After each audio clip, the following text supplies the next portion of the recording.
Hello everyone, কেমন আছো তোমরা? আশা করি সবাই খুব ভালো আছো। চলো আজকে তোমাদের আমি লাউ চিংড়ি বানিয়ে দেখাচ্ছি। তার জন্য যা যা লাগবে সেগুলি হলো এই যে চিংড়ি মাছ, এখানে আছে ধুয়ে রাখা লাউ কেটে রেখেছি, আলুটাও কেটে ধুয়ে রেখেছি। এখানে লাগছে একটা মশলা যেটা হলো জিরে, ধনে, আদা সব একসঙ্গে পেস্ট করে নিয়েছি, আর একটু লঙ্কা গুঁড়ো দিয়েছি, আর একটু হলুদ আছে। আর ফোড়নের জন্য লাগছে তেজপাতা, জিরে, শুকনো লঙ্কা। চলো এবার প্রসেসটা করে দেখাই তোমাদেরকে। দেখো কড়াইয়ে তেল গরম হয়ে গেছে, এবার আমি চিংড়ি মাছগুলো দিয়ে দেব।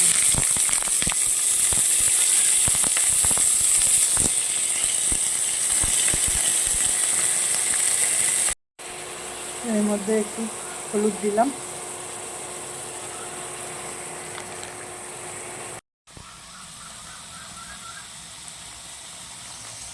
এবার একটু নুন দিচ্ছি, হালকা নুন দিয়ে ভেজে তুলে রাখবো। খুব বেশি ভাজবো না, হালকা ভাজবো।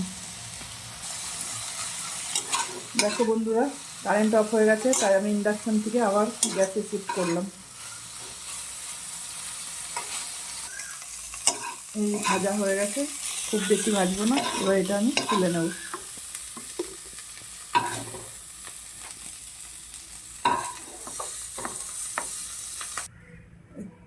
ওই তেল গরম হয়ে গেছে, এবার ওই তেলে আমি আলুগুলো ভেজে তুলে রাখবো।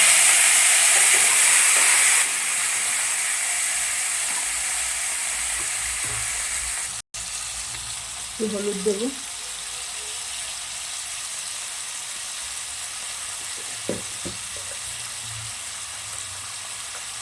অল্প করে নুন দেবো। এবার আমি আলুগুলো ভালো করে ভেজে নেব, ভেজে তুলে রাখবো। আলুগুলো এবার ভাজা ভাজা হয়ে গেছে, এবার আমি এগুলো তুলে নেব।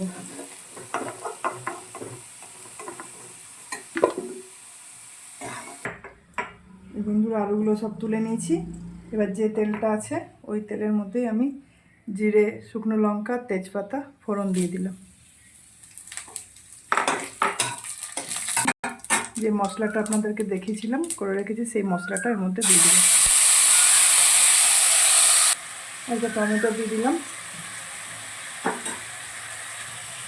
আন্দাজ মতন নুন দিয়ে দিচ্ছি,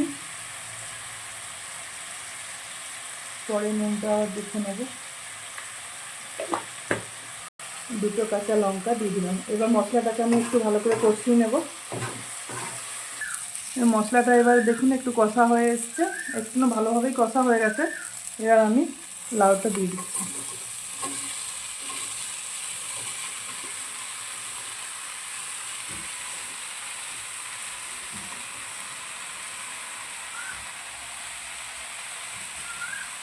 লাউটা নেড়ে ভালো করে মিশিয়ে নিয়েছি লাউটা মশলার সঙ্গে। এবার এটা ঢাকা দিয়ে দেবো আমি। লাউয়ের থেকে যে জলটা বেরোবে সেই জলেই লাউটা সেদ্ধ হয়ে যাবে, এক্সট্রা করে কোনো জল লাগবে না। এটা ঢাকা দিয়ে দিলাম, এর থেকে একটু জল বেরোবে।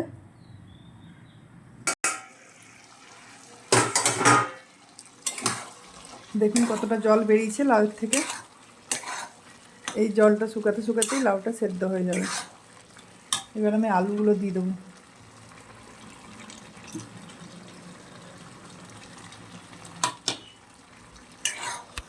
আলুগুলো দিয়ে আমি আরও কিছুক্ষণ ঢাকা দিয়ে রেখে দেবো, তাতে লাউ আলু দুটোই সেদ্ধ হয়ে যাবে।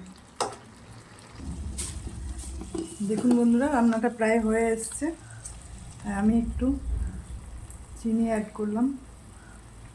এটা ব্যালেন্সের জন্য আপনারা দিতেও পারেন, নাও দিতে পারেন। এবার আমি চিংড়ি মাছগুলো দিয়ে দেবো।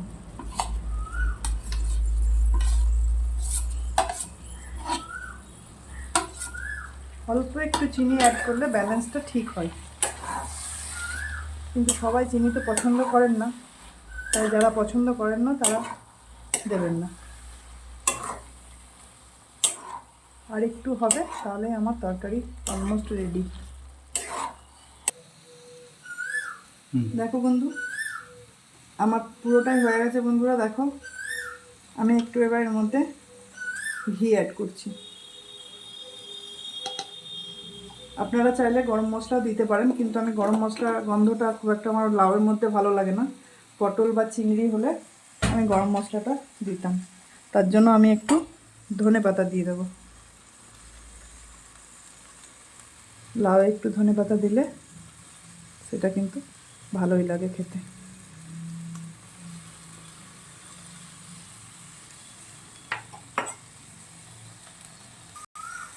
আর এর মধ্যে আরও দুটো আমি কাঁচা লঙ্কা অ্যাড করে দিচ্ছি।